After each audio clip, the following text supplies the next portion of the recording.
May itatry kita dito. Kaigwan tinapay. So, ibig sabihin na ato itatry. It's palaman, syempre. Na-order ko lang ini siya na palaman. Kan Ma'am Janice, sa mga interesado pa, pwede pa mag-order. It's Ed Crave Craft. Sa amoan naghimo sa spread. May mga iba-iba sinda na flavor. May yema caramel, cookies and cream, choco fudge, buko pandan, ube. Bagan mo lang aday na natin. Sabi ko ng cookies and cream, tapos yun. So, let's try.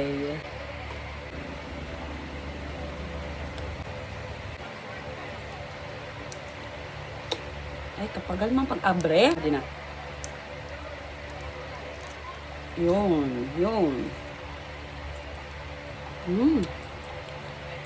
Yema nga. Uy, kasi ron. Yema. Sa mahilig sa yema, as a yema lover, as a matamis lover.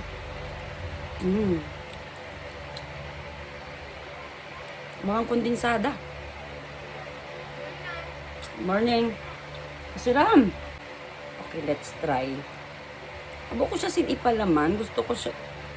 Yan ang padiut-diut baga.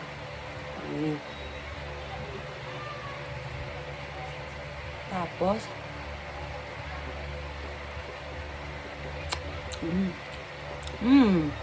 Ala.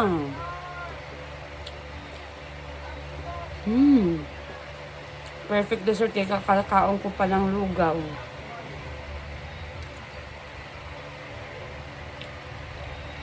Tamis.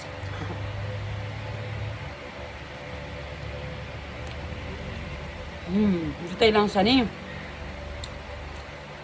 As in. Tamis. Hindi matamis.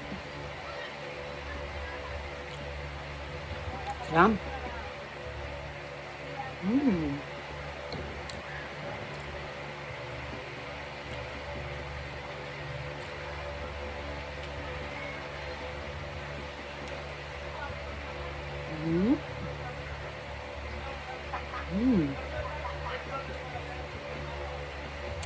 Kung ma-order ka mo, just contact Ma'am Janice. Clemente. Ma'am Janice Clemente. Tamis. Wala kaya. Wala kaya. Idiot-diot lang sa nilaban.